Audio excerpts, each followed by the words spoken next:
Bem, pessoal, eu vou fazer esse vídeo bem rápido falando sobre aborto, né? Aquele vídeo em véspera de prova é só o basicão mesmo pra gente não se perder na hora da prova. Então, com respeito ao tema aborto, né? O aborto está descrito desde o artigo 124 ao artigo 126 do Código Penal, certo? Com respeito ao aborto, a gente tem que entender o seguinte, que o aborto ele se divide em duas modalidades, que é o aborto quando ele é provocado pela gestante ou quando ele é provocado por terceiros. Quando ele é provocado por terceiros, ele pode ter mais duas modalidades, que é sem o consentimento ou com o consentimento da gestante. Pronto, esse é o básico. Lembrando que esse tipo de aborto aqui, ele é um aborto criminoso, que pode ser dividido provocado pela gestante, né, ou por terceiros, sem consentimento e com consentimento, e temos também a situação do aborto legal, também chamado de aborto necessário, que ele é um aborto quando ele é feito por um médico, certo? E em duas hipóteses, que uma é para salvar a vida da gestante e a outra é quando o feto é proveniente de uma situação de estupro, certo?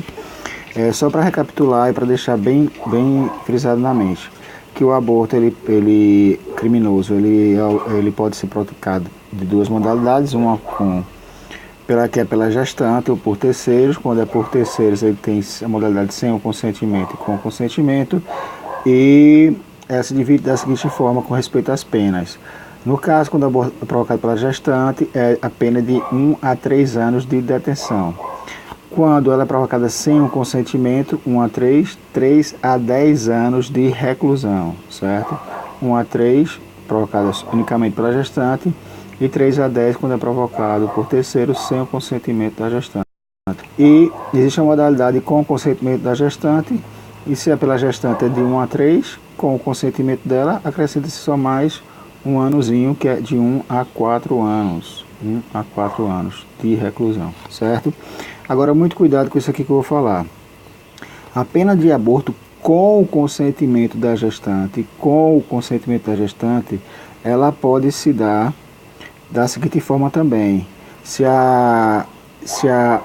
O aborto ele é feito numa pessoa, né, menor do que 14 anos, ou numa pessoa com deficiência mental, alienada, algumas coisas que tem lá nesse artigo aqui, no artigo 126, se eu não me engano, né? Parágrafo único do 126, né? Aplica-se a pena do artigo anterior, né? Do artigo 125, né? Se a gestante não é maior do que 14 anos, ou é alienado ou débil mental, ou se o consentimento é obtido mediante fraude, grave ameaça ou violência. Então, nesses casos aqui, a gente vai ver que se o aborto for feito com o consentimento da gestante, nessas situações aqui do artigo menor de 14 anos, pessoas com deficiência mental, se o consentimento foi obtido mediante fraude, grave ameaça ou violência, então com o consentimento da gestante, ela vai ter a pena igual a de sem o consentimento. Porque veja bem, vamos falar com respeito às penas. A pena do aborto provocado pela gestante é de 1 a 3 anos. Se a pena for sem o consentimento, é de 3 a 10. Se a pena for com o consentimento, é de 1 a 4 anos. Porém, apesar dessas situações aqui que a gente viu no parágrafo único do artigo 126, for com o consentimento da gestante, certo? Em vez de ela pegar de 1 a 4 anos, né? No caso aqui o terceiro pegar de 1 a 4 anos, ele vai pegar de 3 a 10 anos, que é a mesma pena de sem o consentimento da gestante. Então, 1 a 3, 3 a 10, 1 a 4. Se o aborto for nessas situações aqui do parágrafo único, a pena, mesmo sendo com o consentimento da gestante, que seria de 1 a 4 anos, ele vai para de 3 a 10. Tá joia, pessoal?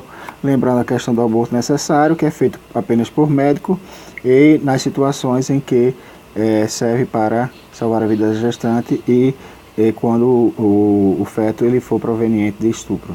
Beleza? É só um resumozinho para a gente não perder alguma questão que cai na prova nesse respeito. Tá joia? Até mais, um abraço e tchau.